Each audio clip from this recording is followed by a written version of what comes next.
Welcome to lecture number 74, Historical Topic 7.6, World War I, the Home Front.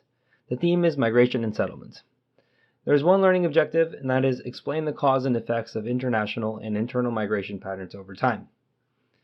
The first key concept says, official restrictions on freedom of speech grew during World War I, as increased anxiety about radicalism led to a Red Scare and attacks on labor activism and immigrant culture. During World War I, Congress passed the Espionage Act in 1917 and the Sedition Act in 1918. They restrict public opposition to the war. There is a little irony to point out here. Woodrow Wilson, supposedly a progressive president, framed the entry into the war as a way to defend democracy and uphold civil liberties. However, he signs these bills into law that restrict people's civil liberties by cracking down on what people could print or say about the war. These laws targeted labor unions and organizers because their strikes and calls for higher wages could be framed as threatening war industries. These laws are bolstered further by the Supreme Court case Schenck v. the United States in 1919. This court case establishes that free speech can be limited by the government as long as it presents a clear and present danger. The Supreme Court justices likened this to screaming fire in a crowded theater. Doing something like that would create a panic and put a lot of people at risk of getting hurt and trying to leave the crowded theater, so therefore it wasn't protected by the Constitution. The labor leader Eugene V. Debs spoke out against the war and framed it as a war in which the poor classes had to fight for the benefit of the rich. For what he viewed as an unjust war, Debs encouraged men to dodge the draft in a speech that he made in Dayton, Ohio. His speech landed him in jail for violating the Sedition Act. Then he appealed the ruling, and it went all the way to the Supreme Court, where the ruling was upheld. In 1920, while in prison, Debs ran for president and received nearly 1 million votes, or 3% of the popular vote. The Red Scare at the end of the war was fueled by anti-communism. For context, the Russian Communist Revolution had been successful in overthrowing the Tsar regime in 1917. It was partly the reason why Russia withdrew from fighting World War I. There was a fear that something like what happened in the Soviet Union would happen in the United States, where the government was overthrown and communism implemented. As a result of the Red Scare, unions were viewed as dangerous, and so therefore union membership declined in the 1920s. Communism and socialism were heavily associated with immigrants who were either Southern and Eastern Europeans. This is partly born out of communism also perceived as an outside threat from those regions of the world. That's not to say that there weren't radical groups of which immigrants were a part. One such group carried out a series of bombings in 1919 that targeted law enforcement, government officials, and prominent businessmen. The Attorney General, A. Mitchell Palmer, who was also one of the targets of the attacks, launched a campaign to find those responsible and targeted mostly immigrants. Over 3,000 people were arrested, mostly of foreign birth or foreign ancestry, and several hundred of them were deported. The next key concept says immigration from Europe reached its peak in the years before World War I. During World War I, nativist campaigns against some ethnic groups led to the passage of quotas that restricted immigration, particularly from Southern and Eastern Europe, and increased barriers to Asian immigration. During the war, nativists took advantage of the fear of foreigners and got the 1917 Immigration Act passed. This created a barred zone from the Middle East to Southeast Asia. This is a new region from which people cannot immigrate to the United States. The map on the screen shows that it includes all of modern-day India, Afghanistan, parts of China, all of Southeast Asia, which includes Thailand, Vietnam, Indonesia, and Japan. They're no longer able to come to the United States. In addition to the barred zone, the Act included a clause for literacy tests. Anyone coming to the United States must be able to read and write, whether it be in English or their native tongue. The literacy test was something that nativists were pushing for all the way back to the 1890s, though had never been codified. Grover Cleveland was one of the first presidents that vetoed a piece of legislation that had a literacy test attached to it. The reason why nativism continued to grow had to do with the propaganda that was being put out in order to support the war effort. The Committee on Public Information was led by George Creel to increase the support for the war. Examples of the different posters that the organization printed are on the slide. They racialized the enemy to make them seem inferior to Americans, therefore making it easier for Americans to oppose them. The poster on the bottom left calls the enemy brutes and likened them to a chimpanzee or gorilla attacking an innocent white woman. The poster in the middle shows Germans being referred to as Huns, looking kind of sinister with blood on their hands, and George Creel utilized the 4 Minutemen to take his message across the country. They were usually already members of their own community where they would make 4-minute speeches in favor of the war. The reason why they're called 4 Minutemen is because their speeches were 4 minutes long, which was around the same time that it took for someone to change a movie reel in a movie theater, which is where they gave most of their speeches. The next key concept says an increased demand for war production and labor during World War I led many Americans to migrate to urban centers in search of economic opportunities. During the war, the United States government took control of the economy. Since this was a total war, all of the resources were being devoted to help win the war. The U.S. centralized the economy with the War Industries Board to direct industrial production, and the Railroad Administration took over the nation's railroads.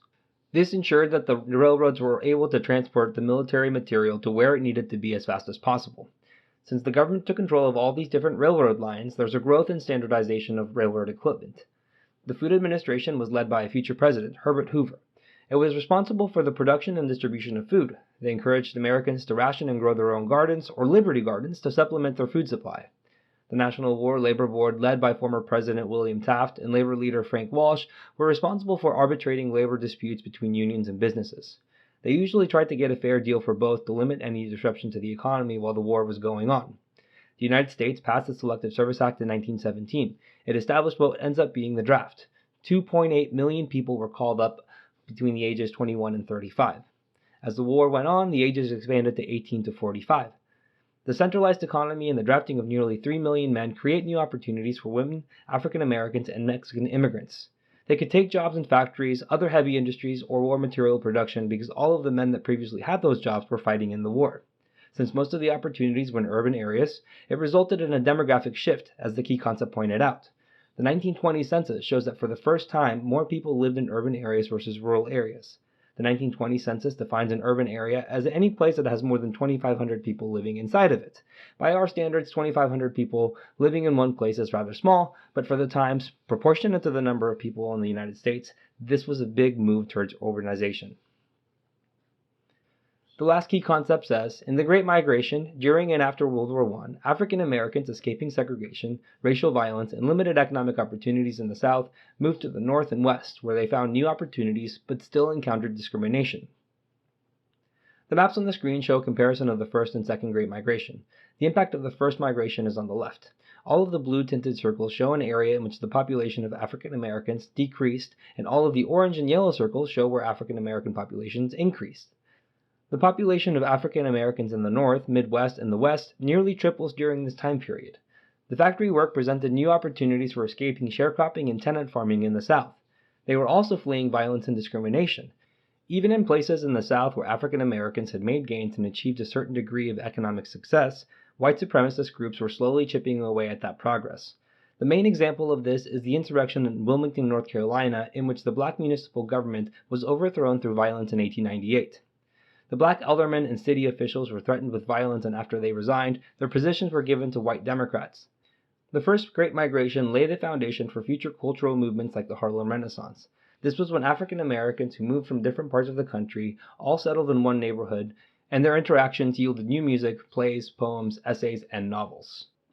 There was still a degree of discrimination and violence in the areas that they moved to.